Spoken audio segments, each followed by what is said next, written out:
飲めない。こんにちは、きなこスペシャリストのせいこです。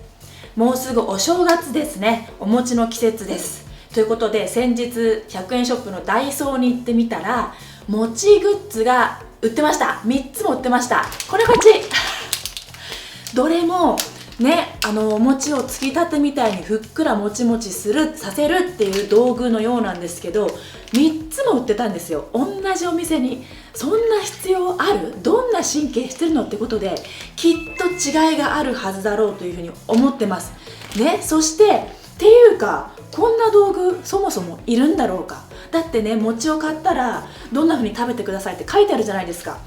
例えばこれ私買ったんですけど、佐藤の切り餅、新潟はね角餅なんだけど、後ろに書いてありますよね。美味しい焼き方、美味しい茹で方ね、焼いてもいいしレンジでやってもいいよっていう風に書いてある。餅の方も努力をしているわけですよ。だからこんな道具使う必要あるかなということで、今日は私はこれを全部買いましたので、実際にきなこ餅を作ってみようと思います。そして何がいいのか、どういいのかっていうのを私の見解をお伝えしたいと思います。まずはこれから、餅レンジ、分かりやすい名前ですよね。しかもね、きなこ餅の絵も描いてあって好感が持てます。どうやらこれは日本製らしいです。そしてもう使い方もめちゃめちゃ分かりやすいですよ。この中に水と餅を入れてレンジで1分してね、逆にして水を切って終わり。分かりやすい。やってみましょう。容器に水を入れました。目安のねラインがあるから分かりやすい。全部日本語だけど日本人は分かりやすいですね。そして蓋は別についてます。まずはこっちの方をレンジで1分かけます。ここからパーッとやってみせます。1分終わりました。そうしたら蓋をして水を捨てると、いきますよ。見えたかな。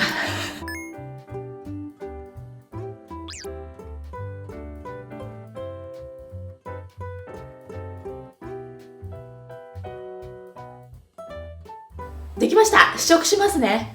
どうかなどうでしょうか。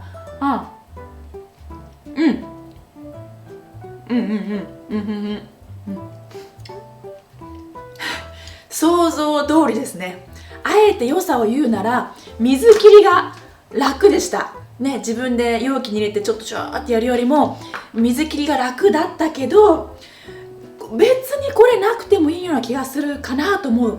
1個だけしか入らないから、何個か一緒に作りたい時はちょっと難しいなと思います。だけどちょっとだけ食べたいわ、私だけ食べたいわっていう時は気楽にできるかもしれないねってことで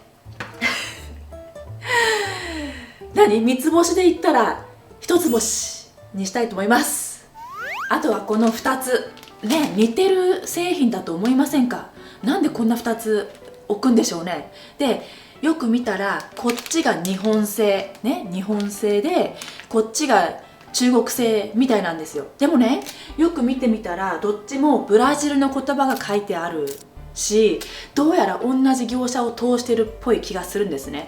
何かある読めないけど何かあるんだなね、流通に何かあるんだなと思いましたけどまずはこの日本製の方から見てみたいと思いますね。もうまさしくね、お餅のパッケージを意識したマーケティングを考えてあるようなジャケだなというふうに思いました。タイトルはふっくらお餅ねこれはね、どうやらこのトレイの上にお餅を乗せてレンジで、ね、600ワットだったら3、40秒温めればいいだけらしいんですよ。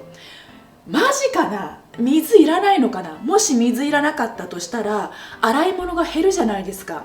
私これいいなと思ってて、でも書き忘れじゃないのかなって思うんですけどね、ないんですよ。水入れろって書いてないから。見えます？早速作ってみたいと思います。これだけね確かにね、ここはボコボコしててくっつきにくいっぽいですよ。だけど水入れないでこれで3、40秒でいいのかな。パキパキ割れないかな。ちょっとわかんないですけど、やってみます。やっぱり水いるんじゃない？くっ全然くっつかない。さすがだけど、見えますか？ちょっと表面乾いてるから、ちょっとでもきなこ餅にしていますね。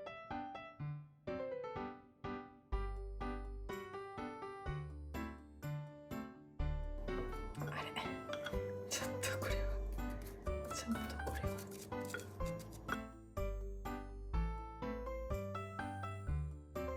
いやちょっとね、表面がもうカピカピなんですよ。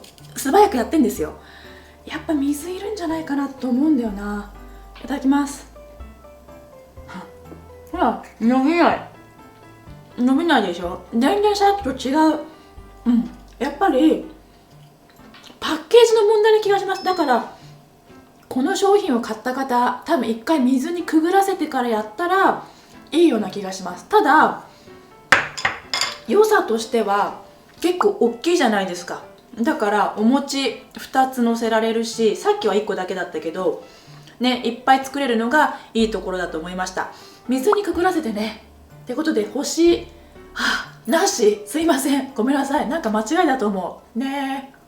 最後にこれ、お餅トレーね、中国製って書いてあったやつですね。でね、これ作り方見るとちゃんと水にくぐらせてって書いてあるんですよ。そうしてからさっきと同じここに乗せて600ワットで3、40秒って書いてあったんで、さっきも水にくぐらせればいいんじゃない？書いてないんだよね。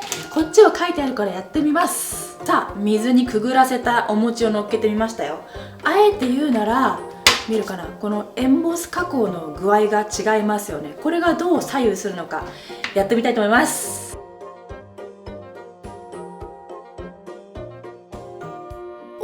結構いい感じで伸びーってなってて、これはいい。しっとりもちもち、そしてくっつかない早速きなこ餅にしていきたいと思います。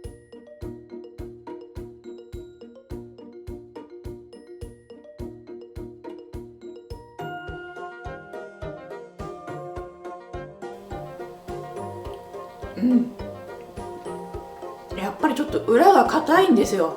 ちょっとカピカピしてるから、日本人としてはちょっと物足りないと思いました。やっぱりきなこ餅のいいところって柔らかくて、その餅が伸びてるところにきなこがね、まんべんなくかかるのが魅力だから、ちょっとね硬いなというふうに思います。洗い物が少なくていいのはいいんだけど、そして気軽なんだけど、私は3段階でいったら1をあげたいと思います。